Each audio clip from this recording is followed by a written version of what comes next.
మన శ్రీ యువసేన స్వచ్ఛంద సంస్థ ఎలా పుట్టిందో, ఆ సంస్థ ద్వారా చేస్తున్న సేవా కార్యక్రమాలు ఓసారి మీకు గుర్తు చేస్తున్నాను.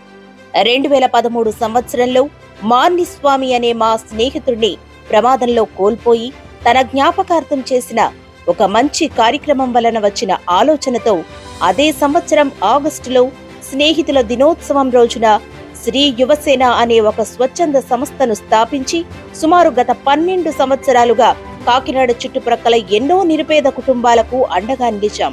స్వచ్ఛంద సంస్థ స్థాపించిన రోజు నుండి ఇప్పటి వరకు అనేక బ్లడ్ క్యాంపులు ఏర్పాటు చేసి సుమారు 40,000 మందికి రక్తాన్ని సమయానికి అందించి వారి ప్రాణాలను కాపాడాం. అంతేకాకుండా 2020వ సంవత్సరంలో Kakinada main road glass house సెంటర్లో మన స్వచ్ఛంద సంస్థ అయిన శ్రీ యువసేన పేరు మీద ఒక బ్లడ్ బ్యాంక్ ను స్థాపించి గత 5 సంవత్సరాలుగా విజయవంతంగా నడిపిస్తున్నాం.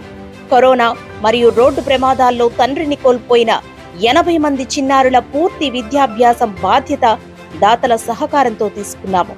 వైద్యం కోసం సాయం అడిగిన వారికి స్వచ్ఛంద సంస్థ ద్వారా సుమారు ₹1 కోటి పైన ఆర్థిక సాయం అందించడం జరిగింది. అధిక మొత్తంలో ఖర్చయ్యే వాటికి స్థానిక ప్రజాప్రతినిధుల దృష్టికి తీసుకువెళ్లి ప్రభుత్వం ద్వారా వారికి సాయం అందించే విధంగా చర్యలు చేపట్టాం. పెద్దాపురంలో బాధ్యత స్వచ్ఛంద సంస్థ ఆధ్వర్యంలో నిర్వహిస్తున్న మన ఇల్లుకు ప్రతి నెల అద్దె రూపంలో ఇప్పటి వరకు ₹5,60,000 అందించి మానవత్వం చాటుకున్నాం.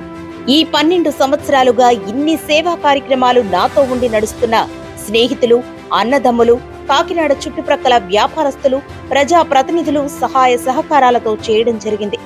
ఇన్ని సేవా కార్యక్రమాలు చేస్తున్న మన శ్రీ యువసేన స్థాపించి 12 సంవత్సరాలు పూర్తయిన సందర్భంగా ఆగస్టు 3వ తేదీన అనగా ఆదివారం స్నేహితుల దినోత్సవం రోజున కాకినాడ సినిమా రోడ్ కల్పనా సెంటర్లో ఉన్న సూర్యకళా మందిర్లో హాల్ 2లో మెగా రక్తదాన శిబిరాన్ని ఏర్పాటు చేయడం జరిగింది.